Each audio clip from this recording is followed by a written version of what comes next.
준비하다가 재미나는 현상이 사도행전 12장에 소개됩니다. 복음을 전하다가 베드로가 붙잡힙니다. 그래서 이제 결박당해서 이제 보초들이 지키고 있는 그런 감옥 속에 갇히는데, 이런 핍박을 인해서 사도 바울이 아니라 베드로가 풀려나기 위해서 교회에서 간절히 기도합니다. 하나님 그 기도를 들으시고 천사를 통해서 베드로를 풀어주십니다. 그래서 베드로가 기도하는 집 마가 요한의 집에 어머니 집으로 와서 문을 두드립니다. 그 문소리를 듣고 로데라는 계집종 아이가 뛰어나가서 목소리를 들어보니까 베드로의 목소리입니다. 너무 기쁜 나머지 문을 열어줄 생각을 못하고 안으로 뛰어들어가서 기도하는 무리들에게 베드로 선생님, 베드로 사도님이 오셨습니다.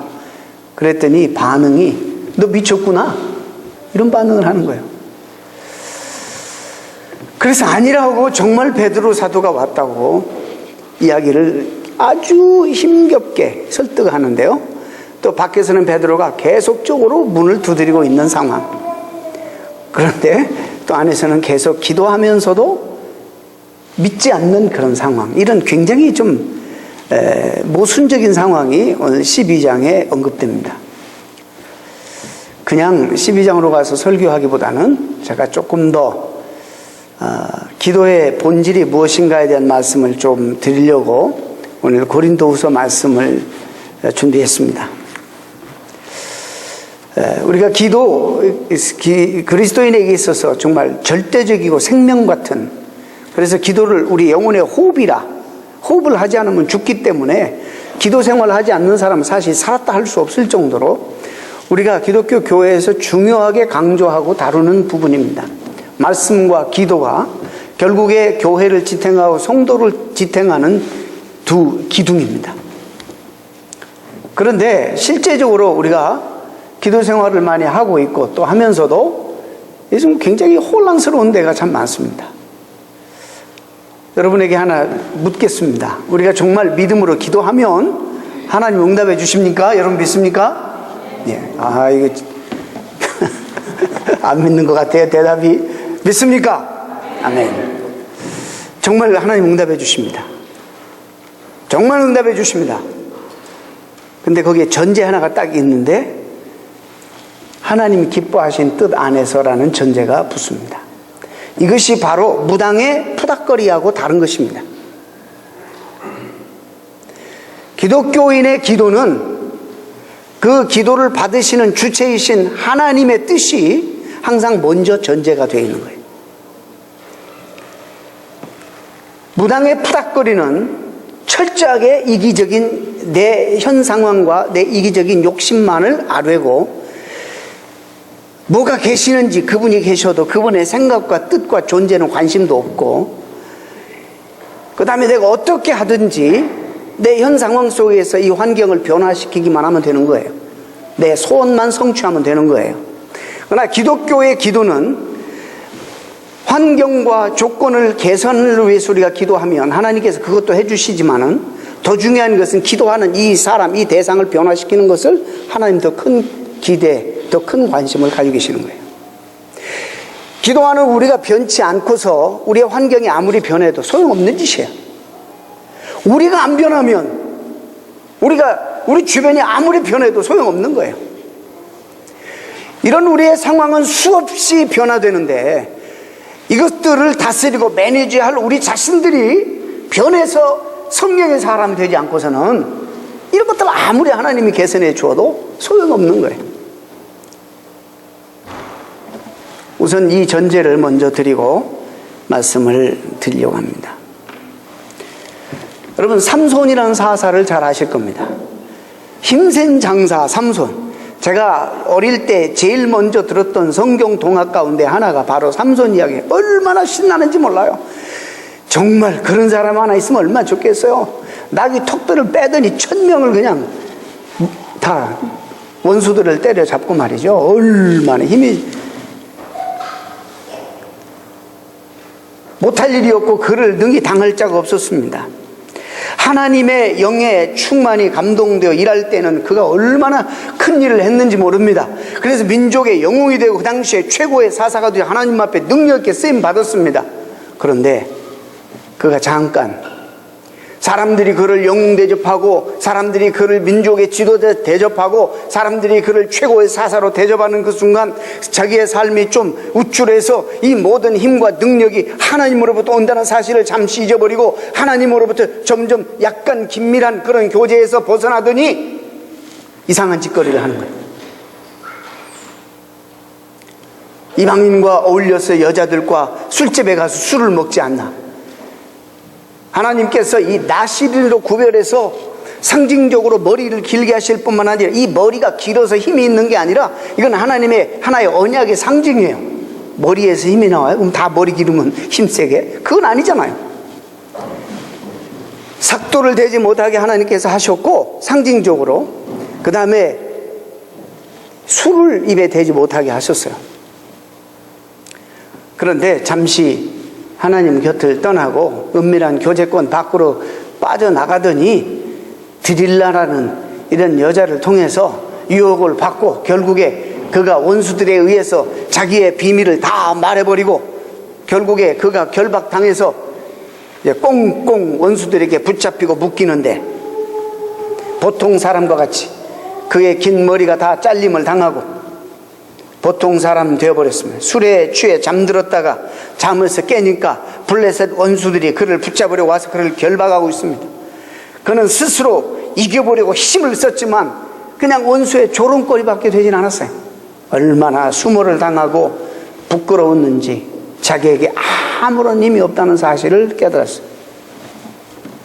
그는 하나님의 능력이 자기에서 떠났다는 사실을 잠시 몰랐어요. 그리고는 성경은 이렇게 고백합니다. 여호와께서 이미 자기를 떠나신 줄을 알지 못하였다. 이것이 우리의 비극입니다. 죄인된 우리 자신에게는 아무런 지혜와 아무런 능력이 없다고 말하고 있습니다. 우리가 무언가를 해도 그리스도인들은 성경은 그렇게 이해하라고 하는 거예요. 하나님이 주신 힘과 능력으로 하는 것이지 우리 자체적으로 우리의 스스로의 힘으로 우리는 아무것도 할 수 없다고 성경은 가르치고 그걸 인정하고 고백하고 하나님 앞에 나는 죄인입니다. 나는 연약하고 부족한 죄인입니다라고 엎드리는 그 순간부터 하나님의 은혜와 능력이 그에게 접붙임을 받는 거예요. 이것이 신앙생활이고 이것이 기도생활의 출발입니다. 심령이 가난하다는 말은 아무리 우리가 노력해서 우리의 심령의 요구를 우리 스스로 다 채울 수 있도록 애쓰고 노력한다 할지라도 우리가 우리 스스로는 우리의 심령을 채울 수 없다는 것을 인식함과 동시에 내 영혼의 만족은 오직 예수 그리스도만을 철저하게 의지하고 성령님의 도우심을 철저히 의지하는 것으로만 채워진다는 사실을 인정하고 그걸 믿는 것이에요. 예수님께 주님을 믿고 하나님 앞에 성령에 붙들려 크게 쓰임받은 사람 가운데 대표적인 사람, 우리가 사도행전을 지금 공부하고 있습니다만은 연구하고 있습니다만 오늘 본문에 보면 사도 바울만큼 정말 예수님 다음에 그만큼 초대 교회와 교회 2000년 역사 가운데 영향을 많이 끼친 사람이 없었을 것입니다. 그는 하나님 앞에 귀하게 쓰임 받았을 뿐만 아니라 우리에게 믿음이 도대체 어떻게 생겨나는 것인지 그 믿음이 어떻게 성장하는 것인지 우리 성도들이 어떻게 하나님 앞에 쓰임 받게 되는 것인지 어떻게 성령의 사람으로 한평생 도구로 쓰임 받게 되는지를 구체적으로 설명해 준 사람입니다. 뿐만 아니라 본인도 복음 사역을 위해서 얼마나 정말 자기 삶을 관제와 같이 부어서 하나님 앞에 드릴 정도로 자기 삶을 온전히 드리며 헌신했고 소아시아와 유럽 복음화를 위해서 최선을 다했습니다. 자기 목숨을 아끼지 아니하고 하나님께 받은 사명을 위해서 순종하며 살았습니다. 우리가 흔히 오늘날 설교가 오늘날 우리가 믿고 또 믿고 싶어하는 부분이 뭐냐면 예수 잘 믿으면 축복을 많이 받는다. 맞습니다. 틀림없습니다. 우리 모두는 다 예수 믿고 사실 수지 맞은 사람들이에요. 축복을 많이 받는데 우리의 그 축복에 대한 이해가 너무나 세상적으로만이 국한되어 있다는 것이 좀 불행한 일이에요. 오늘날 또 번영신학자들이 번영신학의 우리에게 그렇게만 가리킵니다. 그렇게 말하면 사도 바울이 가장 축복을 많이 받았어야 돼요. 사도 바울이 누구보다도 가장 부하게 살아야 됐고, 누구보다도 가장 건강하게 살아야 됐고, 누구보다도 가장 오래 살았어야 됐고, 누구보다도 성공적인 삶을 살았어야 되는데, 외형적으로 보게 되면, 세상적인 기준으로 보게 되면 사도 바울은 사실상 우리가 생각하는 기준에 많이 못 미쳐요. 실패한 인생일 수 있어요. 왜? 그는 육신의 가시 때문에 평생 괴롭힘을 당했어요. 그는 나중에 옥에서 자기가 정말 이 추위를 견딜 만한 담요 하나가 없어서 살 한 편에 담요 하나를 보내달라고 할 정도로 정말 가난한, 스스로 주님을 위해서 가난케 되는 삶을 택했어요. 오늘 본문에 나타나는 육신의 가시, 우리가 흔히 생각하는 어떤 장미 가지에 있는 가시, 이런 것을 말하지 않아요. 영어로 말하면 원문에서 스테이크라는 거예요. 우리가 가끔 그 옛날 고대 사회에 전쟁을 하게 되면 무기가 많이 없기 때문에 어떻게 하냐면 웅덩이를 이렇게 파가지고, 어떤 사람이 그렇게 표현해서 웅덩이를 이렇게 파가지고 대나무나 아니면 나무를 날카롭게 끝을 그렇게 뾰족하게 해가지고 묶어서 세워놓는 거 있잖아요. 보셨어요? 주몽 안 보셨나? 주몽? 거기에 보면은 원수들이 쳐들어올 때 일단 웅덩이를 파고 말이나 아니면 원수들이 쳐들어올 때 막으려고 묶어서 뾰족하게 세우는 나무들이 있어요. 사실 그런 것 같은 그 육신에 정말 고통스럽게 그를 고통스럽게 만드는 가시가 있었다는 것입니다. 내 육체에 가시가 있었다는 표현은 신체적인 엄청난 고통을 육신에 늘 품고 다녔고 그 고통이 늘 따라다녔다는 그런 말씀입니다. 성경은 그 가시가 무엇인지, 어떤 구체적인 질병인지 구체적으로 말하진 않아요. 뭐 여러 가지 신학자들이 추측만 할 뿐이지 어떤 병인지는 우리가 말하지 못해요. 존 칼빈 같은 사람은 바울을 단련하기 위해 쓰여진 모든 종류의 고통과 역경과 시련이었다, 그렇게 말하고 있습니다. 아무튼 견딜 수 없는 이 고통 때문에 바울은 하나님 앞에 기도했다고 본문이 기록되어 있습니다. 그야말로 우리가 흔히 말하는, 우리가 성경의 평탄, 형통 이런 것도 이해할 때 항상 우리식으로만 이해해요. 세상적으로. 근데 성경에 말하는 형통은 하나님이 원하시는 길을 말하는 거예요. 이 디퍼런스를 아시죠? 네. 여러분 아실 거예요. 우리 한빛교회 성도들은 대단히 성숙해서. 그런 부분에 사도 바울은 본인이 참 복된 사람이고 하나님의 놀라운 은총 속에서 평생 하나님 앞에 행복하게 사는 사람이에요. 그러나 우리가 세상적으로 볼 때는 그는 가난했고, 그는 모든 신분을 다 주님 위해서 포기했고, 자신마저도 죽이면서 매일 그리스도를 위해서 희생했고, 그 다음에 육신에 가시도 있었어요. 근데 자기 인생에 박힌 이 가시에 대해서 그는 어떻게 대처했는가? 오늘 본문을 보면 그가 사용했던 신앙적 방법들이 우리에게 큰 도움이 되기 때문에, 특별히 기도 생활하는 우리에게 기도를 이해하고 기도의 본질을 이해하는데 굉장히 도움이 되는 그런 부분이어서 12장 넘어가기 이전에 11장 또 한 절과 오늘 이 말씀을 함께 다루겠습니다. 첫째, 그가 가지고 있는 가시에 대해서 먼저 적극적으로, 자연스럽지 않은 거예요. 그것이 육체의 질병이든지 무엇이든지 역경이든지 이것이 죄로 말미암아 이 땅에 왔기 때문에 절대로 이것이 자연스럽지 않습니다. 우리는 마땅히 그 부분에 대해서 우리는 하나님 앞에 기도로 저항해야 합니다. 무조건 이렇게 받아들이는 사람 없습니다. 사도 바울 같은 사람도 하나님 앞에 저항했어요. 이걸 위해서 3번이나 하나님 앞에 기도했다라고 본문은 나옵니다. 순순히 받아들이지 않았습니다. 그 상황과 맞서기 위해 적극적으로 대항했는데 기도를 통해서 적극적으로 대항했습니다. 여기서 3번 기도했다 하니까 우리가 흔히 그냥 산수적으로 1번, 2번, 3번 반복해서 3번 기도하고 말았다, 이렇게 생각할 오해 소지가 있는데, 저는 조금 더 반대적으로 좀 여러분들에게 조금 그 부분을 확대 해석한다면, 아마 사도 바울은 그것을 놓고 정말 그가 명분도 분명해요. 복음을 위해서 자기가 몸이 자유로워야 되고 정말 장애가 없어야 되고 복음을 위해서 분명히 하나님 앞에 이렇게 호소하면 하나님이 들으실 것이라는 분명한 어떤 개인적인 확신도 있었어요. 그래서 하나님 앞에 기도했는데, 여기 3번이라는 이 표현은 아마 지속적으로, 아마 어떤 면에서 생명의 목숨을 담보로 한 그런 수차례의 금식 기도를 하면서 하나님 앞에 기도했을 수도 있어요. 하나님은 장기간 작정 기도를 여러 번 하면서 하나님 앞에 이 문제를 놓고 기도했을 수도 있었어요. 왜? 자기가 봐도 하나님께서 이것을 고쳐주시면 더 훨씬 더 활발하게 복음 사역을 위해서 더 하나님 앞에 능력 있게 쓰임 받을 것이 분명하니까. 여러분, 2000년 기독교 역사상 가장 영성이 깊은 사람, 사도 바울만큼 그를 능가할 만한 사람이 있었겠어요? 사도 바울은 이렇게 고백합니다. 내가 그리스도와 함께 십자가에 못 박혔나니 이제는 내가 산 것이 아니요 내 그리스도께서 사신 것이라.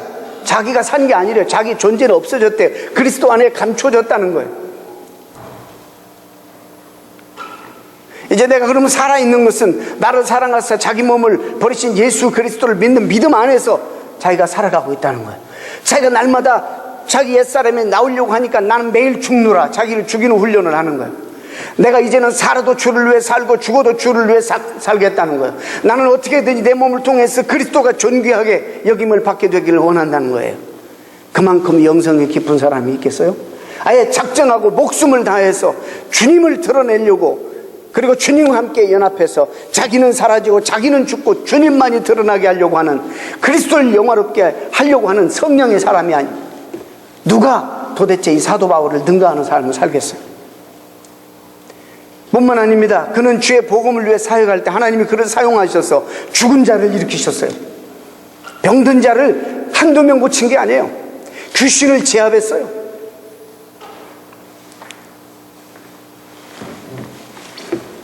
어느 정도냐면 이 사람이 하나님인 줄 알고 하나님으로 대접하고 그를 예배하려고 사람들이 모여들고 달려드는 역사도, 그런 상황도 벌어졌어요. 사도 바울이 옷을 찢으면서 얼마나 놀랐는지 달아났어요.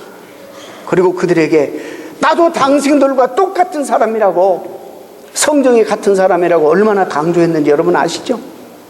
그렇게 쓰임받았어요. 그런데 수많은 사람들, 죽은 자도 일으키고 수많은 병자들 일으키고 마귀도 쫓아냈던 그가 정녕 자기에게 있는 육신의 병을 못 고치는, 그래서 이것 때문에 복음 전하는데 지장을 받고 고통을 받고 살아가는 사람이 되었다라는 것은 우리에게 대단히 중요한 기도의 본질이 무엇인가를 설명해 주는, 그가 그렇게 할 수 있었던 것은 그가 능력이 있어서가 아니라 그를 사용하신 하나님이 그렇게 하셨다는 사실을 우리가 보여주는 거예요. 그렇게 능력 있는 자가 죽은 자도 살리고 수없이 많은 사람들을, 나면서부터 안전뱅이, 그리고 귀신들도 제압하는 이런 영권을 가진 이런 능력자, 어떻게 자기에게 있는 병 하나 못 고치냔 말이죠. 이는 이 모든 일을 통해서 결국에 하나님이 그를 도구로 사용하셨다는 사실. 하나님이 없는 사도 바울은 있으나 마나 존재가 없는, 그래서 기도하는 우리들에게 대단히 중요한 기도의 본질이 무엇인가를 보여주는 그런 그의 생애입니다. 여러분, 우리가 인생을 걷다가 원치 않는 상황이나 뜻밖의 상황을 만났을 때, 정말 우리가 어떤 질병이나 어떤 사업의 실패나 우리가 잘못했든지 잘못하지 않았든지 그런 일들을 우리가 만나면 우리가 괴롭잖아요. 힘들잖아요. 이게 자연스럽지 않은 거잖아요. 그럼 우리는 어떻게 해야 되느냐? 하나님 앞에 기도해야 되는 거예요. 어떤 상황이든지 하나님 앞에 엎드려 기도해야 되는 거예요. 자연스럽지 않은 상황을 하나님 개선해달라고 우리가 기도해야 돼요. 이것이 성도의 특권입니다. 또 앉아서 아유, 그건 하나님 알아서 하실 것인데 뭐 그걸 기도해야 됩니까? 여러분, 그렇게 생각하지 마세요. 이건 엄청난 오해입니다. 하나님이 다 하시지만 하나님 우리에게 기도를 요구하신 이유가 있는 거예요. 이걸 놓치기 때문에 기도 생활을 안 하는 거예요. 하나님이 기도를 통해서 우리와 긴밀히 교제하기를 원하시고, 우리 삶 속에 뛰어들어오시기를 원하시고, 나를 간섭하시기를 원하시고, 나로 하여금 하나님과 함께 살기를 간절히 하나님 원하시는 거예요. 그래서 기도를 우리에게 요구하시는 거예요. 그래서 크고 작은 일에 성경은 그래서 주님이 직접 가르쳤어요. 일용할 양식을 위해서도 기도하라고 가르쳤어요. 여러분, 일용할 양식 기도하는 게 유치한 겁니까? No! 마땅히 해야 되는 기도예요. 그래서 우리에게 일어나는 크고 작은 모든 것을 하나님 앞에 우리는 엎드려서 기도하는 그런 훈련을 해야 돼요. 하나님, 내가 이게 불편합니다. 우리 가정에 이런 일이 있습니다. 우리 회사에 관계되는 인간관계에 있어 내가 그리스도인인데 이렇게 의도적으로 나를 괴롭히는 세력들이 있습니다. 하나님, 이걸 개선해 주세요. 기도해야 돼요. 다 기도해야 돼요. 애가 열이 나면 타인으로부터 찾지 말고 하나님 앞에 먼저 기도해야 돼.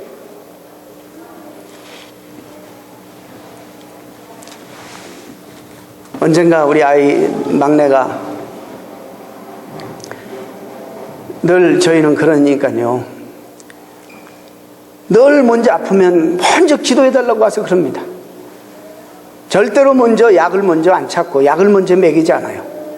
약을 딱 먹이면서도 하나님 약을 통해서 역사하시는 분은 하나님이시고 하나님 역사해 주십시오. 하나님이 고쳐주시기 바랍니다. 하나님이 내신 거니까. 자라면서 아이들 생각 속에 이 모든 걸 통해서 그래도 고치시는 분은 하나님이시구나, 이걸로 알아야지. 아프면 무조건 타이레놀을 찾고, 아프면 무조건 병원만 먼저 가고 이러면 되겠어요? 그리스도인들이? 어떤 경우에도 우리는 하나님 앞에 기도해야 합니다.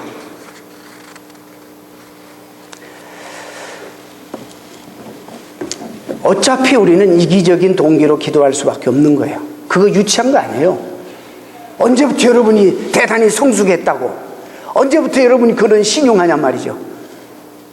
오늘 설교 한번 들었다고 그런 시시한 기도 안 하겠어요? 시시한 기도가 없어요. 하나님 앞에서 우리의 사정과 형편을 너무나도 잘 아시니까 어떤 기도도 하나님 앞에서는 소중한 거예요.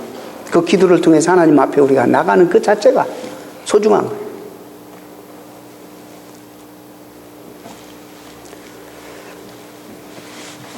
기도는 하나님과 우리를 연결시켜주는 유일한 끈입니다.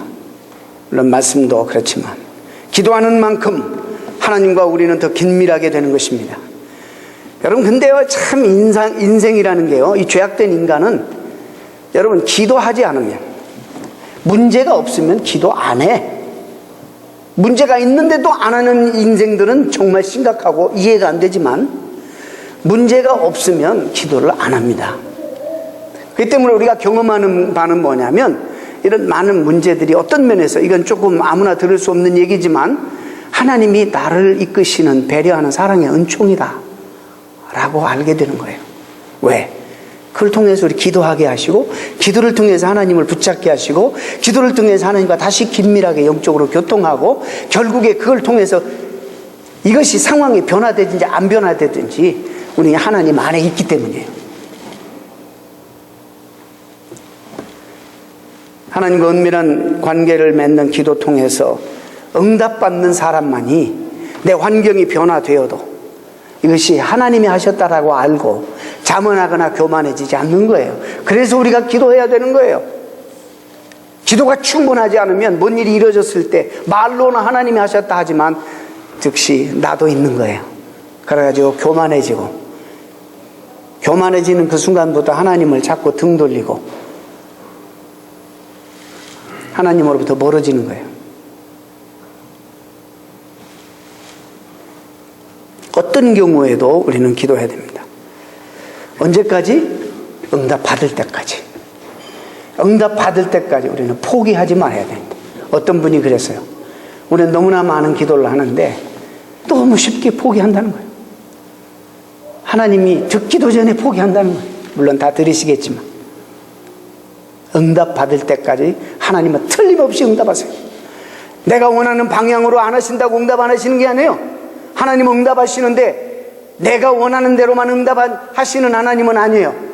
그러나 하나님이 응답하시는 방법은 나에게 축복이 되고 다른 사람에게도 복이 되고 하나님 앞에 영광이 되는 방법으로 응답하시는 거예요. 우리의 기도는 다 응답받아요. 하나님 앞에 다 상달돼요. 그래서 우리가 기도해야 돼요. 저는 우리 기도하면서도 최악의 상황이 오지 않도록 기도했어요. 우리가 원하는 거는 우리 집사님이 고침받고 평생, 우리 명분도 좋잖아요. 기도하는 명분도. 예? 우리가 봐도 하나님도 그렇게 얼마든지 충분히 납득하실 수 있는 방법으로 믿음으로 우리가 적지 않은 기간 동안 기도했어요. 그런데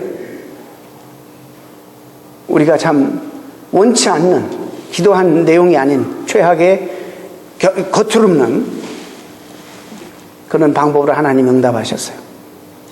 근데요, 이런 생각을 했어요. 우리가 기도 안 했더라면, 우리가 그동안 같이 일을 놓고 기도 안 했더라면 어떻게 되었을까? 우리 집사님은 어떻게 되었을까? 이 기가 막힌 상황 속에서 어떻게 이 슬픔과 괴로움을 견뎠을까? 우리 성도들이 정말 끔찍이 사랑하고 서로 이 그리스도의 사랑을 나눴는데 이 아픈 상처를 당하고 우리가 이 슬픔을 어떻게 견뎠을까?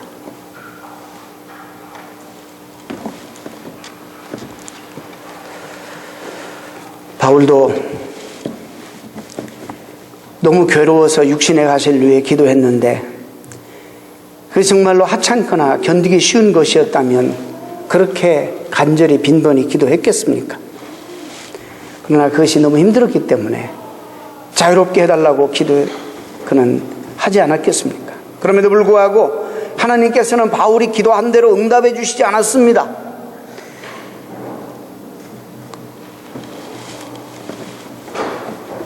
여기서 우리는 바울의 본문에 나타나진 않지만 좀 당황함이 있었을 것이다. 그러나 그가 그걸 가지고 하나님 앞에 끈질기게 믿음으로 기도했기 때문에 그 다음 단계로 넘어갈 수 있었어요. 신앙. 우리가 실제적으로 경험하는 것이 뭐냐? 기도 생활하고 하나님이 다 응답하시는데 우리가 경험하는 건 뭐냐면 우리가 기도한 내용대로 우리가 원하는 대로 하나님이 응답을 안 하실 수가 있다는 것입니다. 우리가 경험하는 거예요, 그걸. 그럴 때 도대체 기도의 역할은 무엇이냐? 우리가 계속 기도해 오면 여기에서 응답이 어떻게 내려도 우리가 다음 단계의 신앙으로 넘어가는 축복을 우리가 누리는 거예요. 많은 사람들이 대개 스스로 지쳐 실망하고 믿음을 아예 저버리고 하나님을 외면해버리는 경우도 종종 있습니다. 밖에서 물어보세요. 지금 교회 안 다녀본 사람 많이 없습니다. 한때 다 나름대로 언제든지 교회 다녀본 사람들이 많습니다. 그런데 왜 그들이 다시 전도를 받고 교회 나오지 않을까요? 한때 그들도 이런 생활을 했는데 어쩌면 기도의 이 본질을 잘 모른 채 아마 어쩌면 하나님과 정말 성령을 통해서 결합되고 만나는 그런 체험이 없은 채 그냥 신앙생활 조금 하다가 실족해서 이런 식으로 하나님이 자기 뜻대로 이기적으로 따라와 주지 않는 것 때문에 속상해서 상심되어서 나가버린 그런 분들이 꽤 있을 것입니다. 그렇기 때문에 이게 참 중요한 거예요.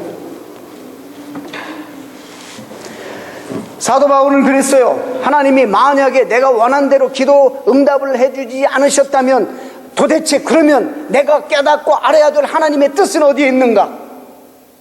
왜 하나님이 내가 원하시는 대로 응답해 주지 않았는가? 하나님 분명히 나를 사랑하시는데 나도 분명히 하나님을 사랑하고 주님의 나를 위해서 쓰임받기를 원하는 간절한 소망이 나에게 있는데 내가 내 나름대로 이론을 세워서 하나님 앞 믿음으로 간구했는데 왜 내 기도한 대로 하나님 응답해 주시지 않을까? 그렇다면 하나님은 사랑이시고 아직 나를 사랑하시는데 하나님의 감추어진 뜻이 어디 있을까?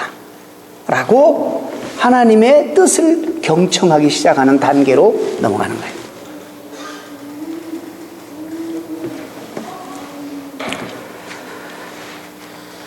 기도는 단순히 자기 뜻을 이루려는 수단이나 방편이 아닙니다. 적어도 기독교의 기도는 그렇습니다.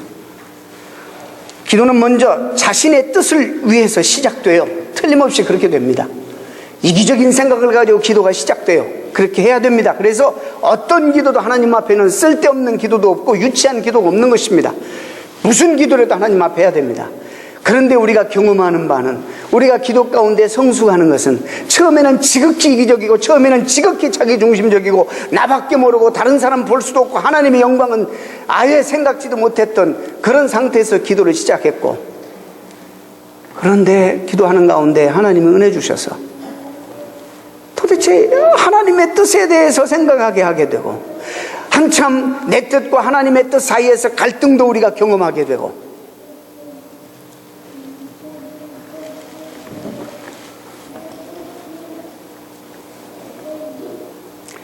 결국에 점점점 발전해서 이제는 내 이기적인 욕심을 잠재우고 이걸 어떻게 포기할 수 없었어요. 이것이 내 인생의 전부일 것 같은 그런 것들을 결국에 포기하게 되고, 기도 생활을 통해서 하나님과 깊은 영적 교류를 통해서 결국에 하나님의 뜻이 나에게 선명하게 되고, 이제는 내 뜻보다 하나님의 뜻을 우리가 받들어 섬기려고 하는 이런 성숙함이 나에게 일어난다는 거예요. 이것이 기도의 능력이고 신비입니다. 그래서 기도 생활 해보지 않은 사람은 몰라요. 이런 내용을 무슨 얘기하는지를 몰라요.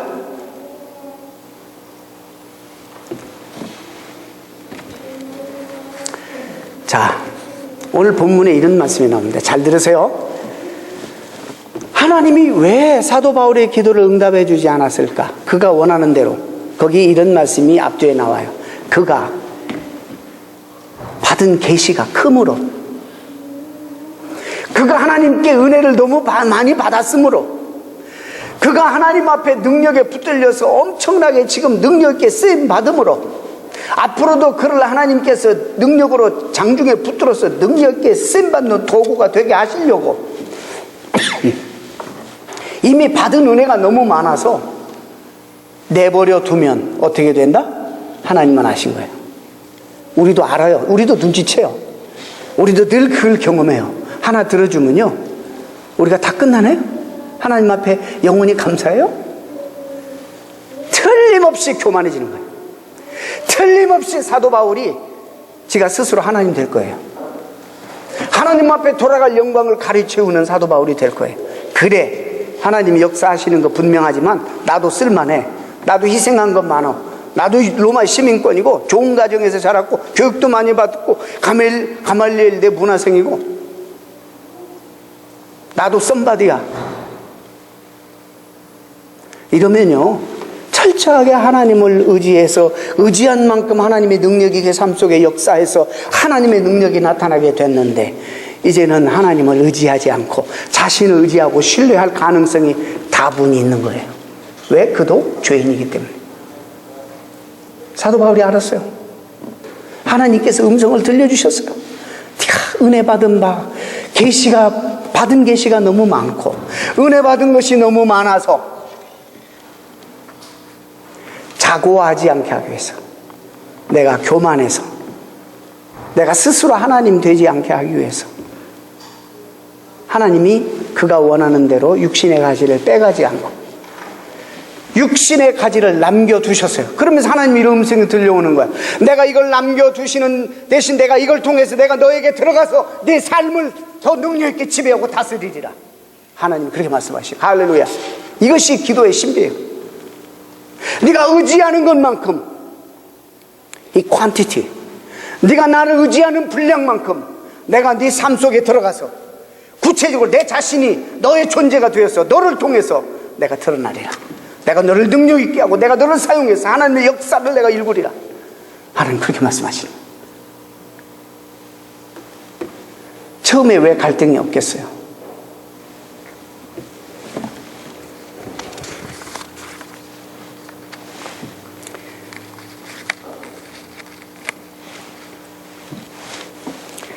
그래서 바울은 고백하고 깨닫고 고백하기를, 그러므로 내가 그리스도를 위하여 약한 것들과 능욕과 궁핍과 핍박과 곤란을 기뻐하느니.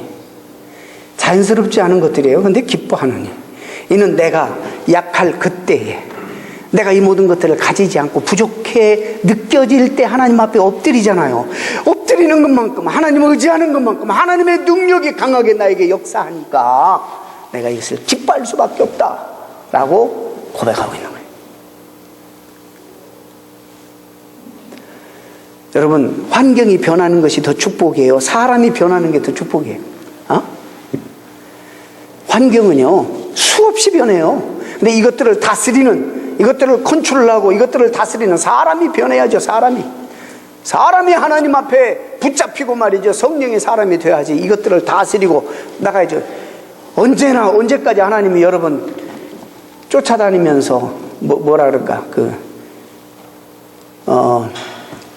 해결사 노릇을 해야 돼. 해결사 노릇.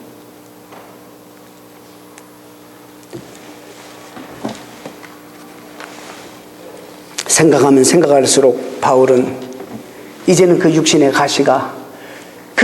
가시로 말미암아 하나님이 내 삶을 간섭하시고, 내가 하나님을 의지하는 것만큼 하나님이 내 삶을 간섭하시고 나에게 오셔서 능력을 베푸신다 생각하니까 이게 기뻐하고 감사하고 하나님 앞에 찬양할 일이지, 그래서 이 사람이 변한 거예요. 불평할 일이 아니라는 거예요.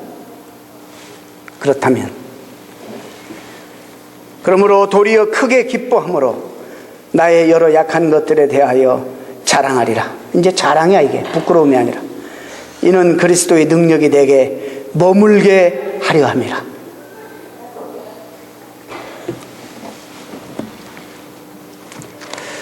육신의 가시로 인해 자신의 연약함을 결코 잊을 수 없었던 바울은 자신의 연약함으로 인해 평생 하나님의 도우심을 겸손하게 구할 수밖에 없었습니다. 그 결과 바울은 그 연약함 때문에 역설적으로 누구보다도 하나님의 능력과 은총을 많이 누리고 또 쓰임받았던 종으로 한평생 살았습니다. 그래서 바울은 고백합니다. 로마서 9장 이하에 20절 이하에, 이 사람아, 내가 누구이기에 감히 하나님께 반문하느냐? 지음을 받은 물건이 지은 자에게 어찌 나를 이같이 만들었느냐 말하겠느냐? 토기장이가 진흙 한 덩이로 하나는 귀히 쓸 그릇을, 하나는 천히 쓸 그릇을 만들 고난이 없겠느냐? 자기의 정체성을 아는 거예요. 철저하게 나는 피조물에 불과하고, 나는 그분 떠나서는 이 죄성 때문에 어쩔 수 없이 실패할 수밖에 없고 아무것도 가진 것도 능력도 없다는 사실을 아는 거예요. 내가 그래도 이렇게 주님 앞에 쓰임받는 것은, 이렇게 귀한 영광을 누리는 것은 하나님이 나를 사랑하셔서 나를 선택하시고 지금도 내 안에서 역사하시기 때문이라는 것을 알았어. 사도행전 11장에 보면 베드로가 이방인에게 복음을 전하고 또 고넬료 집에서 며칠을 더 유하고 돌아왔지 않습니까? 예루살렘으로 돌아오니까 이미 먼저 믿었던 믿음의 사람들이 베드로를 대사도인데 그냥 아주 공격하는데, 보통 심하게 공격하는 거 아니에요. 어떻게 이방인에게 복음을 전하고 어떻게 그들과 함께 식사를 할 수 있느냐? 믿었으면서 그리스도의 복음을 통해서 정말 이미 교회에 입문했던 크리스천들이 베드로의 사도를 공격하는 거예요. 그럴 때 베드로가 나도 저항했었다. 나도 죽기보다 싫었다. 한마디로. 근데 하나님이 나에게 환상을 통해서 3번이나 걸쳐서 보여주시더라. 그러면서 베드로가 마지막으로 뭐라고 그가 17절에 고백하는지 아세요? 내가 누구의 관대 능히 하나님을 막겠느냐? 내가 누구의 관대 감히 하나님을 막겠느냐? 이렇게 고백.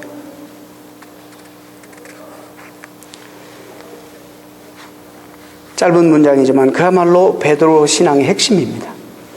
베드로도 두말할 것도 없이 자기 정체성을 아는 거예요. 나는 진흙에 불과하고, 우리 하나님은 토기장이, 우리 하나님은 조물주, 나는 그분에 의해서 지음받은 피조물에 불과하다는 사실.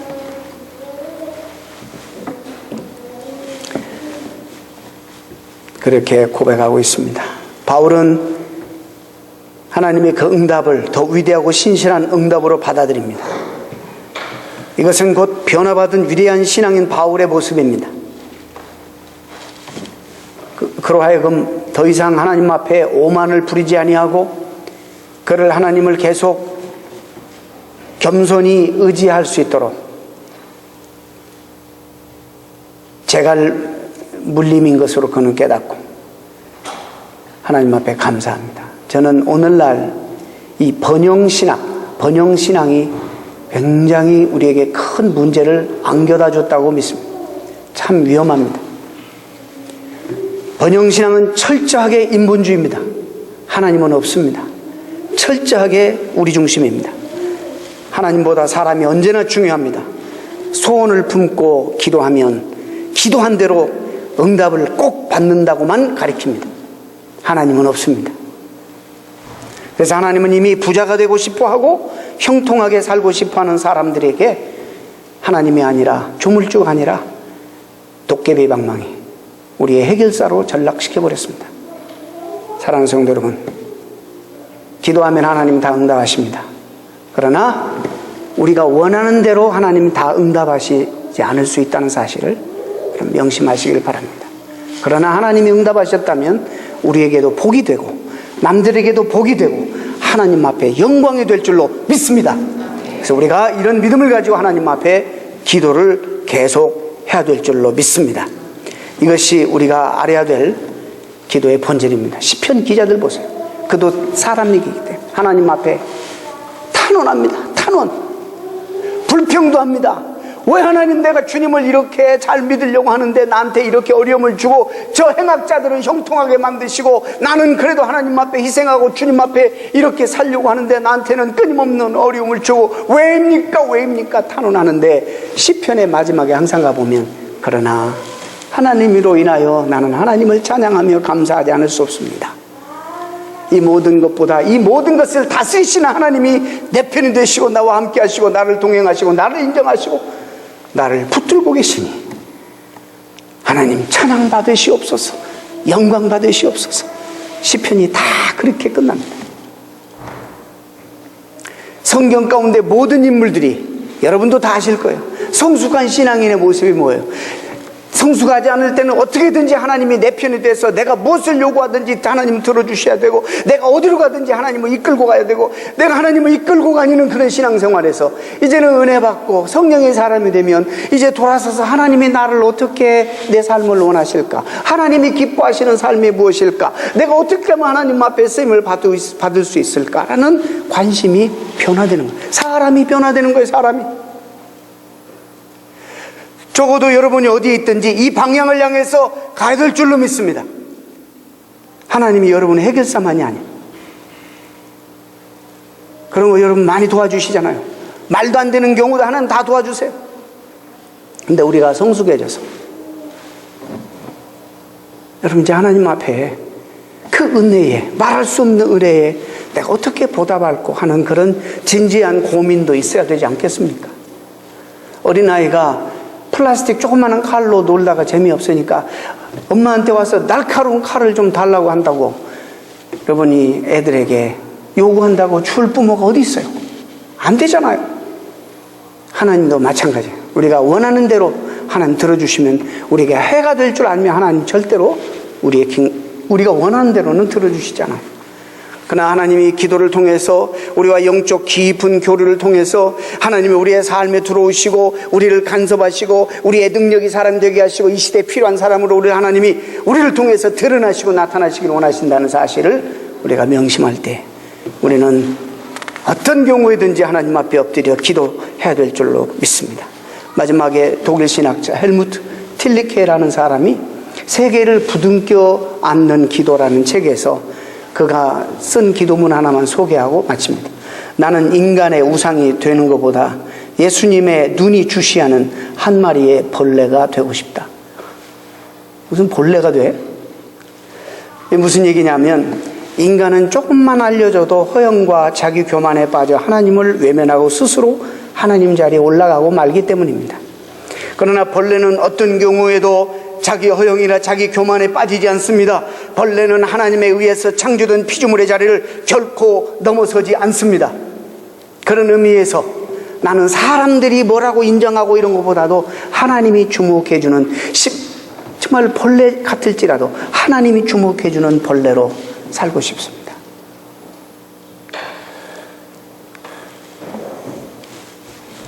여러분은 누구십니까? 가정에서, 직장에서, 또 이 세상 속에서 여러분은 어떤 분이십니까? 여러분의 정체성은 무엇입니까? 우리는 하나님이 우리의 기도를 틀림없이 들어줄 것입니다. 하나님이 기뻐하시고 우리에게 복이 된다면. 그러나 우리 기도를 우리가 원하는 대로 들어주시지 않아도 하나님 우리를 끊임없이 사랑하시고 더 좋은 길로 하나님 인도해 주실 것입니다. 그래서 우리는 결국에 그럴 경우가 있으면 우리는 사도 바울에게 들려주셨던 하나님의 음성을 우리도 들어야 됩니다. 내 은혜가 내게 족하도다. 이는 하나님의 능력이 약한 데서 온전하여 짐이라. 이러므로 도리어 크게 기뻐함으로 나의 여러 약한 것들에 대하여 자랑하리니 이는 그리스도의 능력으로 나에게 머물게 하려 함이니라. 기도하시겠습니다. 하나님 감사합니다. 오늘 기도에 대해서 우리가 어차피 이기적인 그런 모습으로 기도를 시작하지만 기도를 통해서 저희들이 하나님을 만나게 하시고 하나님을 보게 하시고 하나님과 은밀한 교제를 통해서 하나님 앞에 쓰임받는 도구로 성숙되는 우리 모두가 되게 하여 주옵소서. 처음에는 지극히 나의 이기적인 소박한 걸 가지고 시작했던 기도가 결국에는 정말 소아시아와 유럽과 전 신약교회와 2000년의 역사에 막대한 영향을 줄 정도의 그런 성숙한 사람으로서의 변화되어 오늘날까지 우리가 부러워하고 오늘날까지 우리가 참으로 주님 다음으로 우리가 존경하는 사람으로 우리가 사도 바울을 여기는 것처럼 우리도 정말 하나님 앞에 기도 생활을 통해서 참 연약하고 힘이 부족하고 거짓된 그런 세상 속에 살지만 하나님의 능력에 붙들려서 정말 멋지고 아름답고 나도 복이 되고 다른 사람에게도 복이 되고 하나님 앞에 평생 영광이 되는 구별된 삶을 살게 하여 주시옵소서. 예수님의 이름으로 기도하옵나이다. 아멘.